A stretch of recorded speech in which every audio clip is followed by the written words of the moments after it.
Welcome to Sock Talk. I'm Alex. And I'm Riley, where the deepest mysteries aren't in space, they're right here under our noses, or fins, or whatever sea creatures have down there in the 80% of ocean we've never seen. Right, because today we're talking about how we apparently know more about Mars than our own planet's ocean floor. Plus zombie fungi that control brains, and a place in Mexico where your phone just stops working forever. And that's just the beginning. Okay, so get this. We have mapped 100% of Mars. Every crater, every rock formation, every weird thing on that planet. Makes sense? Satellites, rovers, decades of... But our own oceans, 80% completely unexplored. We have better maps of the surface of Mars than we do of our own ocean floor. Think about that for a second. Okay, but that could just be because water makes things harder to see through. Mars doesn't have miles of ocean blocking our view of the surface. That's what they want you to think. But Alex, we've had sonar technology for decades. We've had submarines since World War I. We've had deep sea exploration capabilities since the 1960s. Sure, but So why haven't we used them? Why is 80% still completely unknown? What don't they want us to find down there?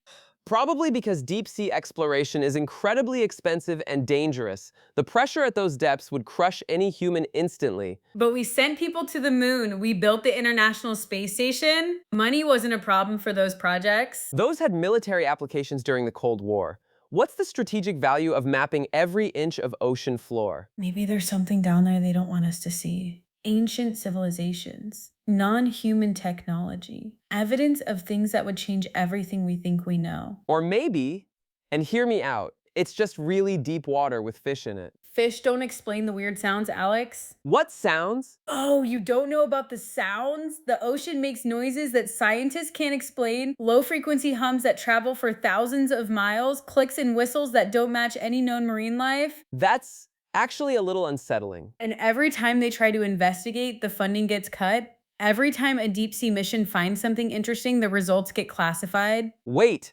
classified? By who? Government agencies, military contractors, people who have a very good reason to keep the public from knowing what's really down there. But speaking of things that control behavior, have you heard of Ophiocordyceps? Is that like a medical condition? It's a fungus that hijacks ant brains, completely takes over their nervous system, and makes them do whatever it wants. Okay, but that could just be some weird nature thing. Animals have parasites all the time. This isn't a parasite, Alex. This fungus literally controls the ant's behavior. It makes the ant climb to a specific height, clamp down on a leaf with its jaws, and then die. That's horrible. The fungus then grows out of the ant's head and spreads spores to infect more ants. It's like biological remote control. But it only works on ants, right? Like insect biology is completely different from human biology. That's what they used in The Last of Us. A mutated version that jumps to humans. Riley, that's a TV show. Based on real science? The writers consulted with actual mycologists, fungus experts who said this kind of cross-species jump is absolutely possible. Possible and likely are two very different things. But here's the thing that really freaks me out. We're finding new species of Ophiocordyceps all the time, different varieties that affect different insects in different ways. So What if someone is studying them? What if there are labs out there trying to figure out how to make them work on humans? now you're talking about biological warfare conspiracies. Am I wrong though? If you could control human behavior with a fungus, wouldn't that be the ultimate weapon? I mean, theoretically, yes, that would be terrifying. And where do you think they test something like that? Somewhere remote, somewhere people wouldn't ask questions, Riley? somewhere like a zone where radio signals don't work and nobody can call for help. Please tell me you're not talking about another Bermuda Triangle situation. Worse, it's called the Zone of Silence and it's in northern Mexico. Radio signals just stop working there. Okay, but that could just be some kind of natural mineral formation that interferes with electronics? That's what I thought too until I found out about the animals. What animals? Mutated animals, lizards with extra limbs, desert tortoises that grow to twice their normal size, cacti that develop in completely unnatural patterns. That could be radiation from old nuclear tests. Mexico didn't do atmospheric nuclear testing, but you know what did happen there in 1970?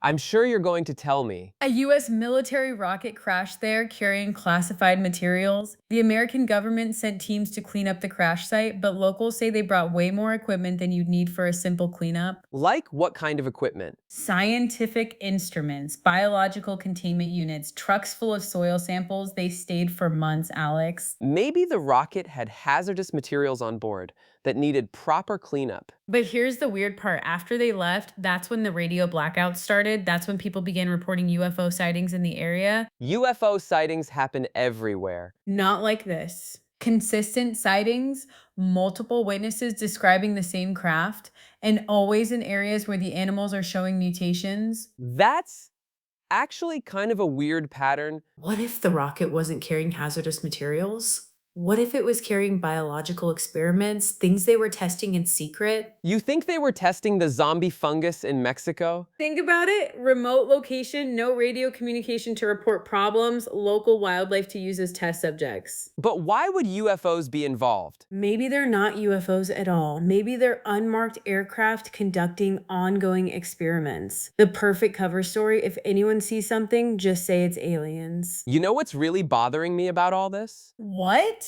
The patterns. Ocean exploration gets shut down. Fungus research gets classified. Mysterious zones with communication blackouts. It's like they're all connected somehow. What if, and I can't believe I'm saying this, what if they found something in the deep ocean, something they're trying to understand or replicate? Something that controls behavior.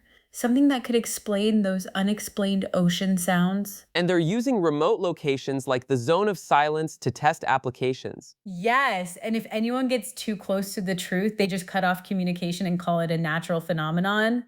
I hate that this is starting to make sense. Alex, what if we're already being controlled and we just don't know it? Okay, now you're freaking me out. Think about it. Social media algorithms that change our behavior, targeted advertising that influences our decisions. What if those are just the beginning? What if the real control mechanisms are hidden in places we can't see or communicate about? Like the bottom of the ocean? Or zones where our phones don't work? We might be the ants, Alex. I need to go check my phone signal. So the next time your GPS stops working or your phone loses signal, maybe ask yourself why.